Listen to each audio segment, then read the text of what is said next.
मैं दुल्हन बनकर बैठी थी। न चाहते हुए भी मैं अपने 17 साल के पति का इंतजार कर रही थी। मेरे दिल में कोई अरमान नहीं था।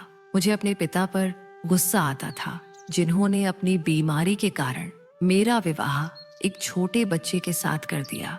वे चाहते थे कि कम से कम उनके मरने से पहले मैं अपने ससुराल में बस जाऊं, लेकिन पता नहीं क्यों मेरे पिता ने एक बार भी मेरे जज्बातों के बारे में नहीं सोचा। एक 17 साल का लड़का मेरे जैसी 25 साल की जवान लड़की से विवाह कैसे कर सकता था, और वह मुझे कैसे खुश रख सकता था। मैं जवान थी, सुंदर थी, मैं बड़ी थी। वे मेरे साथ विवाह करवाना चाहते थे, लेकिन मेरे पिता ने मेरी जिंदगी बर्बाद कर दी। न तो पिता को मेरी कोई परवाह थी, न ही उन्होंने मेरा कोई ख्याल किया। मेरी माँ भी इस दुनिया में नहीं थी, वरना वह मेरा सहारा बनती। मेरी माँ की कुछ समय पहले मृत्यु हो गई थी, और माँ के दुख में अब पिता भी बीमार रहने लगे थे। जल्दबाजी में उन्होंने मेरा रिश्ता कर दिया। यह सोचकर मेरा सिर दर्द करता था कि मैं इस बेमेल रिश्ते के साथ पूरी जिंदगी कैसे बिताऊंगी। मेरे पास वापस जाने का भी कोई रास्ता नहीं था। पिता ने मुझे विदा करके खुद तसल्ली महसूस की, लेकिन मुझे जैसे एक जलती हुई आग में फेंक दिया गया था, जिसमें शायद पूरी जिंदगी मुझे चलना था। पूरी रात आंसुओं में बीत गई, लेकिन मैं बेबस और लाचार बैठी रही। मैं अपनी ही सोचों में खोई थी कि कमरे का दरवाजा खुला। मुझे लगा मेरा पति आया होगा, लेकिन एक 20 साल की लड़की मेरे पास आई। मैं अपने ससुराल में किसी को नहीं जानती थी, इसलिए मुझे नहीं पता था कि वह कौन थी। उसकी नजरें मेरे शरीर पर थीं। वह मेरे सामने बैठ गई और मेरे हाथों को अपने हाथों में लेकर बोली, तू कितनी सुंदर है, तेरे हाथ पैर कितने मुलायम हैं। तुझे तो कोई राजकुमार मिल सकता था, लेकिन तेरे पिता ने मेरे 17 साल के भाई के साथ तेरा विवाह करके बहुत जुल्म किया। उसकी बातें सुनकर मुझे अंदाजा हो गया कि वह मेरी ननद थी। वह बहुत अच्छे स्वभाव से बात कर रही थी। उसके हर अंदाज में मेरे लिए प्यार झलकता था। उसकी बातों ने मेरी आंखों में आंसू ला दिए। मैंने हाँ कहा और मेरी आंखों से आंसू बह निकले। उस लड़की ने मेरे आंसू पोंछे और बोली, रोने की कोई जरूरत नहीं, मैं तेरे साथ हूँ।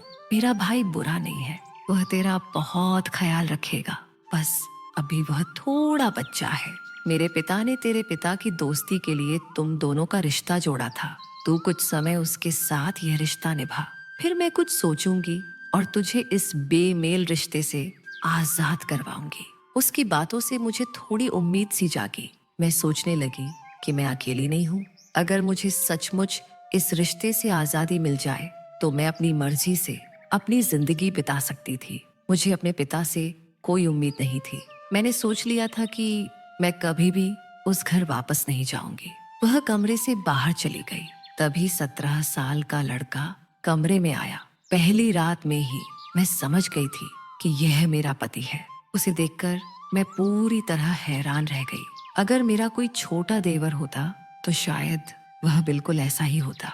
वह मेरे पास आकर बैठ गया और मेरी चूड़ियों के साथ खेलते हुए बोला, मुझे ये लाल रंग की चूड़ियां बहुत पसंद है, तूने पहनी हुई ये बहुत सुंदर लग रही है।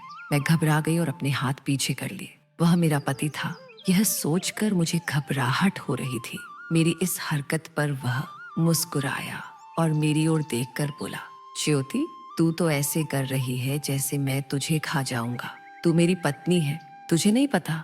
17 साल के लड़के के मुंह से अपने लिए पत्नी शब्द सुनकर मैं चुप हो गई। फिर मैंने कहा, मैं बहुत थक गई हूँ, इसलिए सोना चाहती हूँ। उसने कोई आपत्ति नहीं की और मैं नहाने के लिए बाथरूम चली गई। मैं कब तक नहाती रही और अपने दिल को थोड़ा हल्का किया। जब मैं नहा रही थी, मुझे ऐसा लगा जैसे किसी की नजरें मेरे शरीर पर टिकी हों। मैंने घबराकर इधर उधर देखा। बाथरूम में कोई खिड़की भी नहीं थी। कोई मुझे बाहर से देख सकता था या कमरे में कोई मुझे देख रहा था, लेकिन कमरे में तो मेरा पति पवन था। मैं बहुत परेशान हो गई। मैंने जल्दी से कपड़े बदले और बाथरूम से बाहर निकली। मेरा पति तो गहरी नींद में सो रहा था। उसे सोता देखकर मुझे यकीन हो गया कि यह मेरा वहम था। अगर पवन सो रहा था तो भला मुझे कौन देख सकता था। मैं चुपचाप बिस्तर के दूसरे तरफ लेट गई। मैं सोने की कोशिश कर रही थी, लेकिन मुझे नींद ही नहीं आ रही थी। आधी रात को मुझे अजीब सा एहसास हुआ। मैं नींद में उठी। कमरे में इतना अंधेरा था कि मुझे कुछ समझ नहीं आ रहा था। पता नहीं क्यों मुझे नींद में ऐसा लगा जैसे किसी ने मेरे शरीर पर हाथ फेरा हो। मैंने साइड में लगे स्विच से लाइट जलाई तो देखा कि मेरे पास तो मेरा पति सो रहा था। शायद यह भी मेरा वहम था, इसलिए मुझे ऐसा लगा कि किसी ने मुझे छूने की कोशिश की हो। यह सोचकर मैंने फिर से लाइट बंद की और सो गई। लेकिन सुबह जब मेरी आंख खुली तो मेरी हालत कुछ अलग सी थी। ऐसा लग रहा था जैसे रात को किसी ने मुझे छुआ हो। मेरी सलवार की सिलाई खुली हुई थी। मेरा सूट भी मेरी छाती से ऊपर था, लेकिन मेरा पति तो गहरी नींद में सो रहा था। मैं परेशान हो गई। सब कुछ ठीक ठाक दिख रहा था। मुझे अपने लिए अजीब सा महसूस हो रहा था। फिर बात कुछ और थी। एक परेशानी ने मुझे घेर लिया था। मैं फ्रेश होकर कमरे से बाहर निकली तो डाइनिंग टेबल पर मेरा ससुर बैठा था। मुझे देखते ही उसने अपनी नजरें मेरे सिर से पैर तक टिका दी। मुस्कुराकर बोला, ज्योति, मैं तेरा इंतजार कर रहा था। मेरे साथ बैठकर चाय पी ले। मेरा ससुर कुर्सी पर बैठा था और उसने मुझे अपने पास वाली कुर्सी पर बैठने का इशारा किया। मुझे अजीब सा लगा।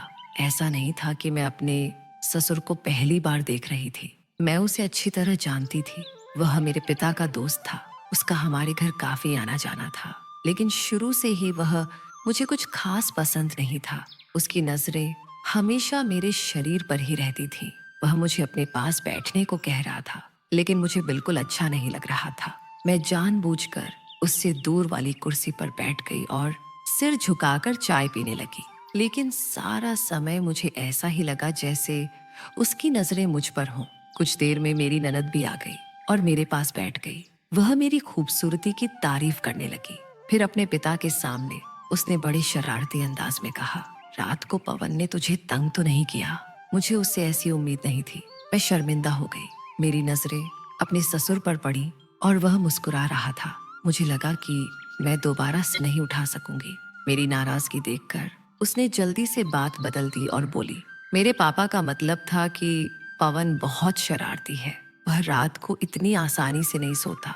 बहुत बातें करता है, बहुत लड़ाई झगड़ा करके सोता है, बहुत सारी फिल्मों की कहानियां सुनता है। फिर कहीं जाकर उसे नींद आती है।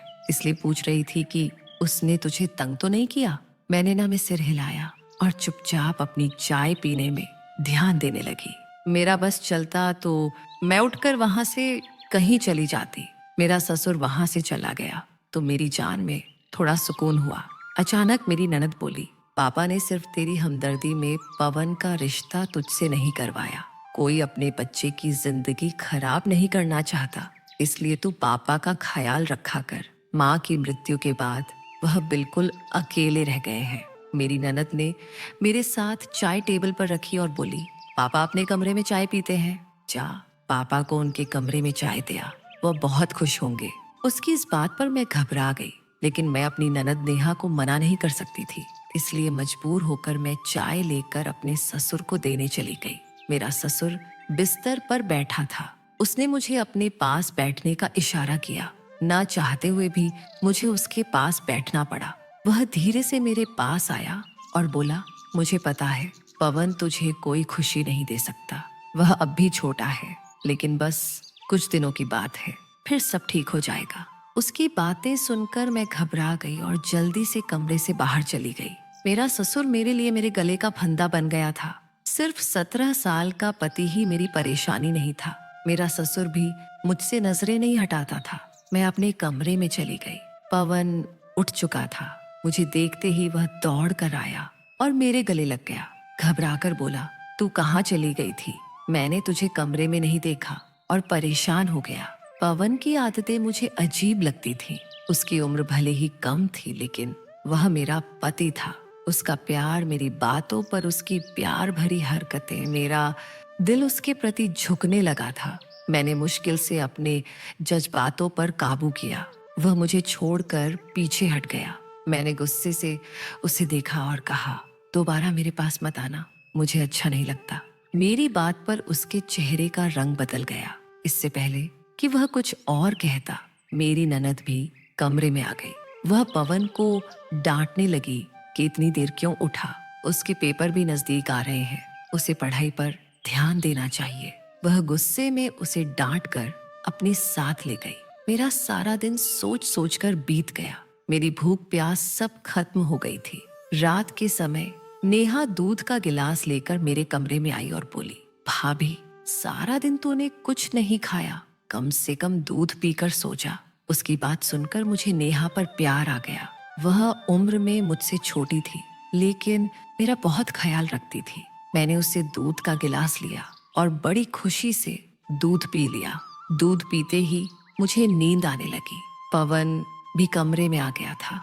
उसने भी दूध पिया और लेट गया जैसे वह गुस्से में हो। उसने मेरी ओर देखा भी नहीं। मैं भी आराम से लेट गई। जब अगली सुबह मेरी आंख खुली तो चादर नीचे पड़ी थी। पवन बिस्तर पर भी नहीं था। मेरे कपड़ों की हालत फिर वैसी ही थी। मेरी सलवार फटी हुई थी। मेरा सूट मेरी छाती से ऊपर था। मुझे ऐसा भी लग रहा था कि मेरे साथ कुछ गलत हो रहा है। मेरी हालत बहुत खराब थी। मैं रात को सही कपड़े पहनकर सोई थी, लेकिन इस समय सलवार की हालत बहुत खराब थी, खून से भरी हुई थी। और उस दिन पहली रात को भी मेरी सलवार खून से भरी थी। यह सब मेरे साथ क्यों हो रहा था, मुझे कुछ समझ नहीं आ रहा था। मेरी दोनों छातियों पर नील पड़े थे। मेरा शरीर दर्द से फट रहा था, जैसे किसी ने मेरे साथ जोर जबरदस्ती की हो। मैं परेशान होकर अपने पति की ओर देखने लगी।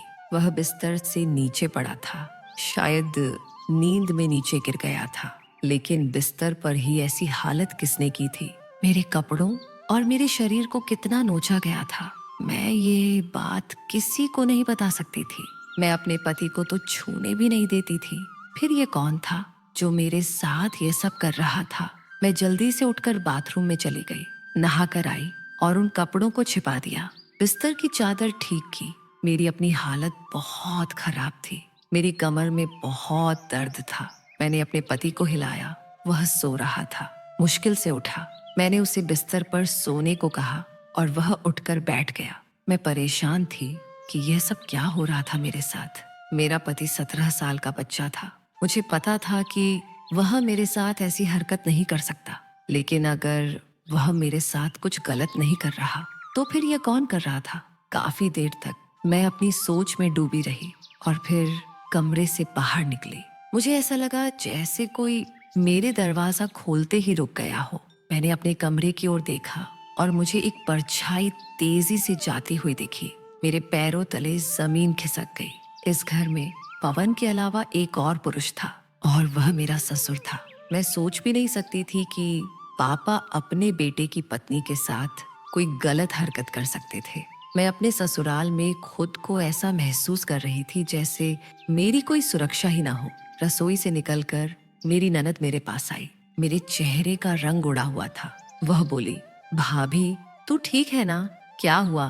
तू परेशान क्यों खड़ी है? मैंने डरते हुए उसे बताया कि मुझे ऐसा लगता है जैसे कोई मेरे दरवाजे के पीछे खड़ा होकर अंदर देखने की कोशिश कर रहा हो। मेरी बात सुनकर वह हैरान हो गई और बोली, पापा तो सुबह से डॉक्टर के पास गए हैं और पवन तुम्हारे कमरे में है। मैं रोटी बना रही हूँ, तुम्हें कोई गलतफहमी हुई होगी। मैंने उसे विश्वास दिलाने की कोशिश की कि मैंने सचमुच एक परछाई देखी थी, लेकिन उसे मेरी बात पर यकीन नहीं आया।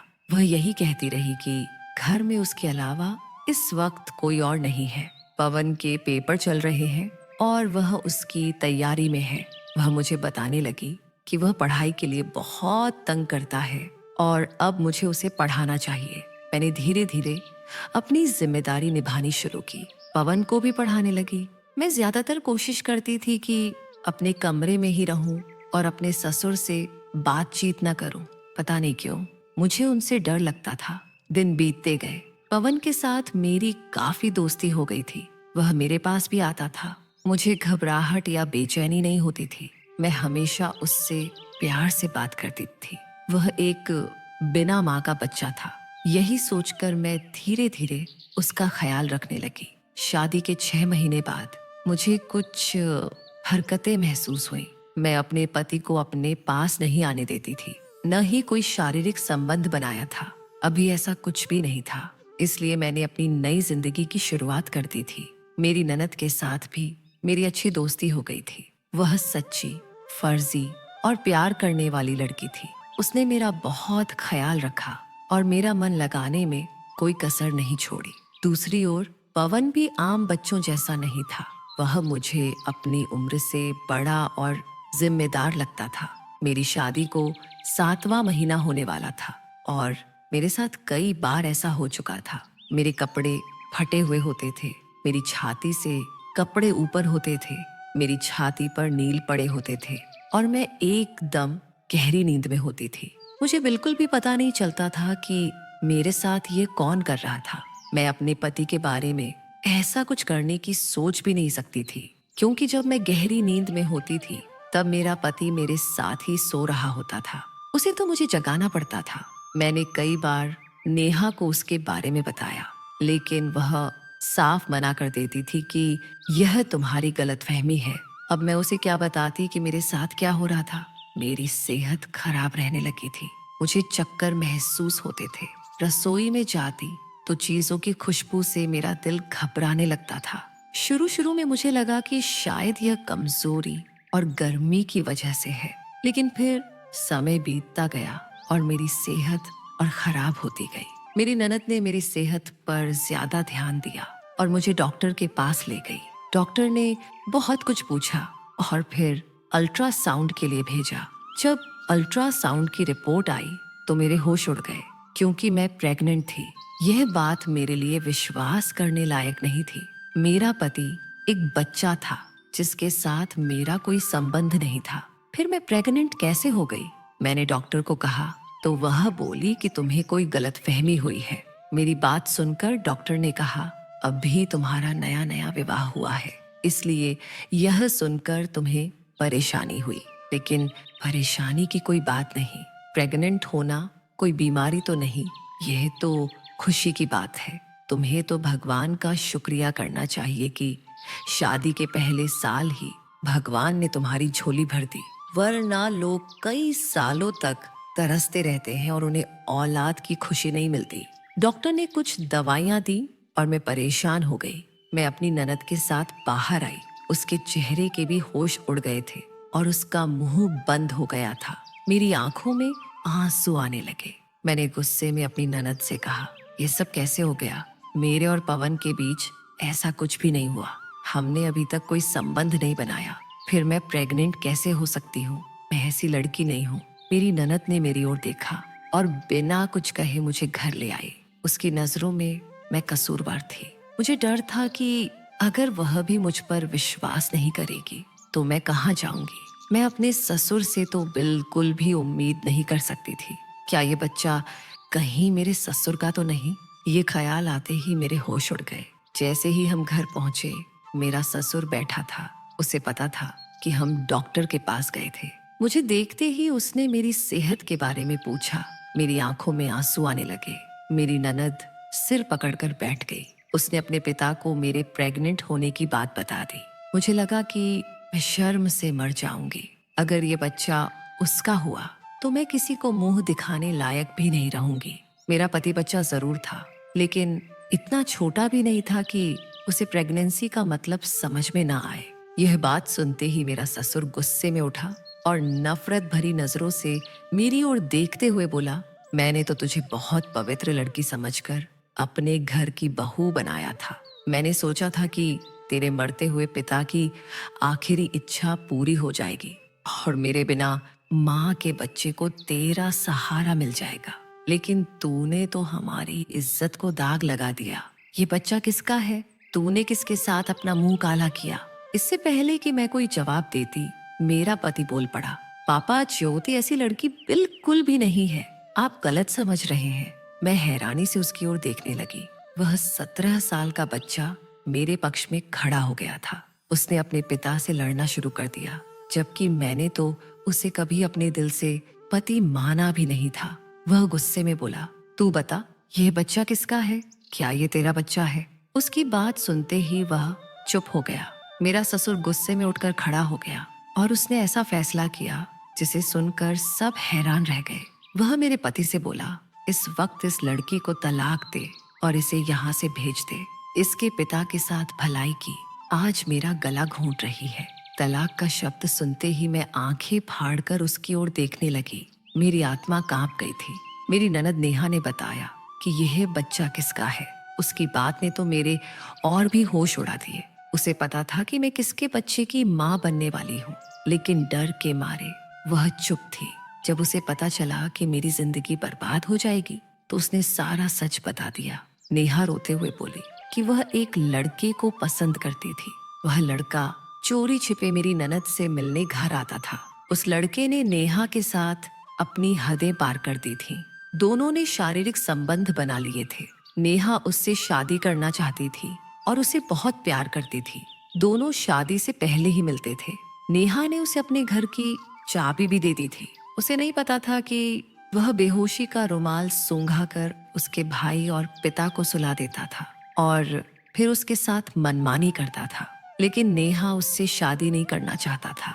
वह तो मेरी ननद के शरीर का भूखा था। उस रात जब पवन मेरे कमरे में सो रहा था, उसने पवन और मुझे बेहोशी का रुमाल सूंघा कर मेरे साथ वसब किया। उसने मेरी सलवार फाड़ दी, मेरी कमीज को मेरी छाती से ऊपर कर दिया और मेरी छातियों को पूरी तरह मसल दिया।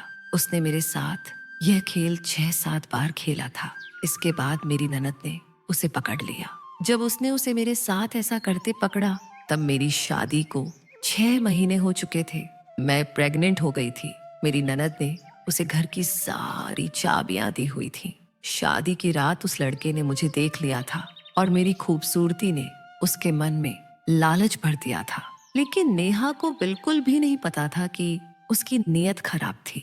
उस लड़के ने घर की चाबियों का गलत फायदा उठाकर शादी की रात मेरे कमरे में आकर न सिर्फ बाथरूम में मुझे नहाते हुए देखा, बल्कि वह रात को भी मेरे कमरे में रुक गया था। मौका देखते ही उसने मेरे साथ जबरदस्ती की, लेकिन मेरी आंखें खुल गई थीं और उसे अंदाजा हो गया कि मैं हल्की नींद में सोती हूँ। इसलिए उसने नेहा से कहा कि हम दोनों को नींद की दवा देकर सुलाया करेंगे ताकि मिलने में आसानी हो। लेकिन इस बात का फायदा उठाकर वह मुझे इस्तेमाल करना चाहता था।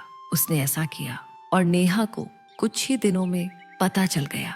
उस लड़के ने उसे धोखा देकर मुझे इस्तेमाल किया। इस बात पर दोनों में लड़ाई हो गई और वह उसे हमेशा के लिए छोड़कर चला गया। लेकिन जाते जाते मेरे शरीर को दाग लगा गया। आज मैं उसी के बच्चे की माँ बनने वाली थी। नेहा ने हाथ जोड़कर मुझसे माफी मांगी और अपने पिता से मिन्नत की कि उसके पापों की सजा मुझे न दी जाए। अपनी बेटी का सच सुनकर मेरे ससुर की जान निकल गई। पवन मुझे सहारा देकर कमरे में ले गया। उसने मुझे तसल्ली दी कि वह मेरा साथ देगा और मुझे कोई तकलीफ नहीं होने देगा। मेरे ससुर ने मेरी ननद को कमरे में बंद कर दिया, लेकिन वह बेचारी खुद धोखे में फंस गई थी। इसलिए न सिर्फ उसे माफ कर दिया गया, बल्कि कुछ ही सालों में मैंने अपने ससुर को भी मजबूर किया कि वह नेहा को माफ कर दे। पवन ने जिस तरह मेरा साथ दिया था, मैंने फैसला कर लिया कि मैं अपनी सारी जिंदगी इसके साथ बिताऊंगी। भगवान की ऐसी कृपा हुई कि मेरा बच्चा गिर गया था। फिर मैंने पवन के साथ अच्छी जिंदगी बितानी शुरू कर दी। हमारे आसपास नेहा जैसी बहुत सारी लड़कियां थीं जो कम उम्र में झूठे प्यार में फंसकर न सिर्फ अपनी बल्कि अपने परिवार की जिंदगी भी बर्बाद कर देती हैं। इसलिए हमें चाहिए कि हम अपनी बेटियों को सही और गलत का फर्क सिखाएं और उन्हें ऐसे धोखेबाजों से बचाएं। कुछ दिनों में मेरे ससुर की सेहत खराब रहने लगी। डॉक्टर ने उन्हें शुगर की बीमारी बताई। हमने सही समय पर उनका इलाज शुरू कर दिया, जिससे उनकी जान बच गई। लेकिन वह बहुत कमजोर हो गए थे। मेरे ससुर का काम बहुत अच्छा था। मेरी शादी को 3 साल हो गए थे। मेरा पति भी बड़ा हो चुका था। वह 20 साल का हो गया था। उसे बिजली विभाग में नौकरी मिल गई थी। हमारा परिवार अब उसके साथ ही चल रहा था। मैं भी 28 साल की हो गई थी। मेरी ननद का विवाह मैंने अपनी सहेली के भाई के साथ करवा दिया। हमारा परिवार बहुत अच्छी जिंदगी जी रहा था। पवन पहली बार अपनी नौकरी पर गया था। घर आने में देर हो गई थी और बारिश तेज हो रही थी। रात का 1 बज गया था जब वह घर आया। बारिश इतनी थी कि पवन भीग कर घर आया। मैंने उसे जल्दी से तौलिया दिया और उसका सिर साफ किया। पवन का मिजाज कुछ अलग सा लग रहा था। जैसे जैसे मैं उसका सिर साफ कर रही थी, मुझे ऐसा महसूस हो रहा था जैसे उसके दिल की धड़कन बहुत तेज हो गई हो। सिर साफ करते समय उसका सिर मेरी छाती से टकरा गया था। बार बार ऐसा ही हो रहा था और मुझे उसकी सारी अदा बहुत अच्छी लग रही थी। पवन मुझे कहीं ना कहीं बच्चा नजर नहीं आ रहा था। वह बड़ा हो गया था। पहली बार उसका स्पर्श मुझे बहुत अच्छा लग रहा था। पवन ने फटाफट बेकाबू होकर अपना हाथ मेरी कमर पर रखा और मुझे अपनी बाहों में ले लिया। मुझे इस चीज की कब से चाहत थी। मैं भी उसकी बाहों में बहुत खुश थी। उसने मेरे होठों को अपने होठों से पकड़ लिया और प्यार करने लगा। मुझे इस प्यार की बहुत जरूरत थी। मैं भी उसका साथ दे रही थी। हमारी शादी को 5 साल हो गए थे। पहली बार मैं उसके प्यार में पागल हो रही थी। उसने धीरे धीरे मेरे साथ वह सब शुरू किया और मैंने उसे एक बार भी मना नहीं किया। वह भी मेरे प्यार से निहाल हो गया था। पवन धीरे धीरे मुझे बता रहा था, जब मैंने तुझे पहली बार देखा था, मैं अपना दिल हार बैठा था। मेरी उम्र कम थी, जिसके कारण मैं तुझे खुशी नहीं दे सका, लेकिन मैं तुझे हर वक्त अपने दिल के पास महसूस करता था। यह सुनकर मैं पूरी तरह उसकी दीवानी हो गई थी। पवन मेरा पति था और मैं उसकी पत्नी थी। हम दोनों का प्यार इतना था कि भले ही हमारी उम्र में फर्क था, लेकिन हम दोनों एक दूसरे के दिल की जान बन चुके थे। उसने मर्द होने की सारी हदें पार कर दी थी। उसने मुझसे कहा, मैं तुझे हर सुख दे सकता हूँ, मैं इतना काबिल हो गया हूँ। हम दोनों विवाहित जिंदगी को अच्छे से बिताने लगे थे। कुछ ही दिनों में मेरा ससुर भी ठीक रहने लगा था, लेकिन अब वह घर पर ही रहता था क्योंकि वह काम नहीं कर सकता था। उसकी जगह सारा काम मेरा पति ही करता था। कुछ महीनों बाद मैं प्रेग्नेंट हो गई थी। फिर मैंने एक प्यारे से बच्चे को जन्म दिया। मेरे बच्चे की शक्ल मेरे पति जैसी ही थी। वह उसे बहुत प्यार करता था और सभी ने उसे दिल से स्वीकार कर लिया था। दोस्तों, ये थी आज की कहानी, रंग कहानी उनके से। अगर आपको हमारी कहानियां दिल को छूती हैं, तो चैनल को सब्सक्राइब करना न भूलें। वीडियो को लाइक करें और अपने विचार हमें कमेंट्स में जरूर बताइए। अगली कहानी तक अपना ख्याल रखिएगा। मिलते हैं जल्द ही नई कहानी के साथ, सिर्फ रंग कहानी उनके पर।